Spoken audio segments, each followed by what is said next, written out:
I think Ann Romney gets an F- for her handling of her husband's tax issue. She's on Rock Center, does an interview with Natalie Morales. The interview was conducted, I guess, while they were all over in London. In Wales. This was done in Wales, her ancestral home of Wales. So she's in her... Not Natalie Morales' ancestral home, Ann Romney. She's Scottish, Natalie Morales. Right, yeah. So they're in Wales, and they do this interview with Ann Romney, and she defended her husband staunchly, but I think ineffectively. So let's take a look at clip 9.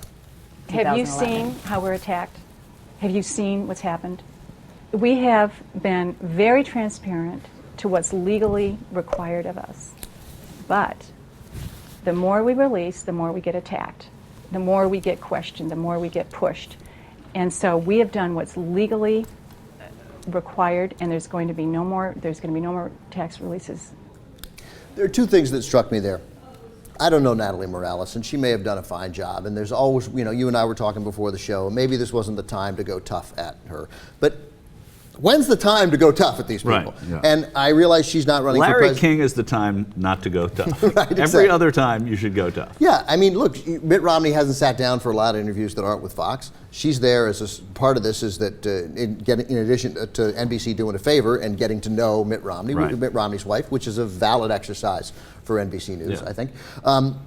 She's a surrogate for the campaign. She's talking about the campaign issues. And two things. When she ends it with, we've done all that's legally required. I think that the obvious question is, it's not a mean question, it's not a gotcha question. Okay, so you're comfortable with the extent of your release being the bare minimum of what's legally required. Just make her answer. Just put her on the spot. Don't just take her response to it. And the other question, her saying, we've been incredibly transparent and look what they've done, meaning the Obama campaign. You said you were transparent. How were you transparent? You're not being attacked. Right. You're not being attacked for what you have released. Yeah. You're being attacked a little for what you have released, the fact that you paid only between 13 and 14%. Right. But and that's what I'm sure she's referring to. Is okay, that but then attack. so you say, well, what do you mean by that? It seems like mostly what you're being attacked for is not being transparent, is a lack of transparency. Yeah.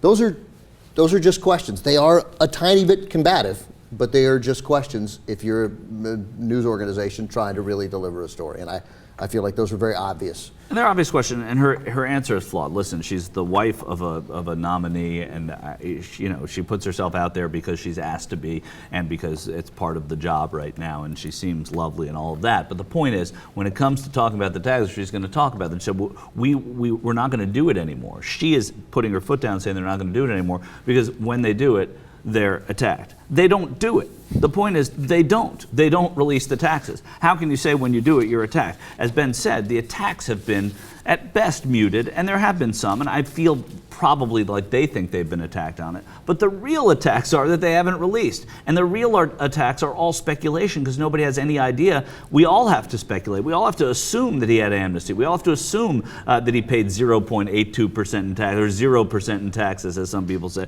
I mean, we can assume the worst. We won't if you release them and it shows exactly what you paid. Then we'll talk about 13.9% and things that need to be changed. I don't think very many people, very many smart people, think that he did anything illegal. He did things that people won't believe that are legal, but I don't think anybody believes that he really, really broke the law, or I shouldn't say that. People do, but I certainly don't. I'd be very surprised if he broke the law. Yeah.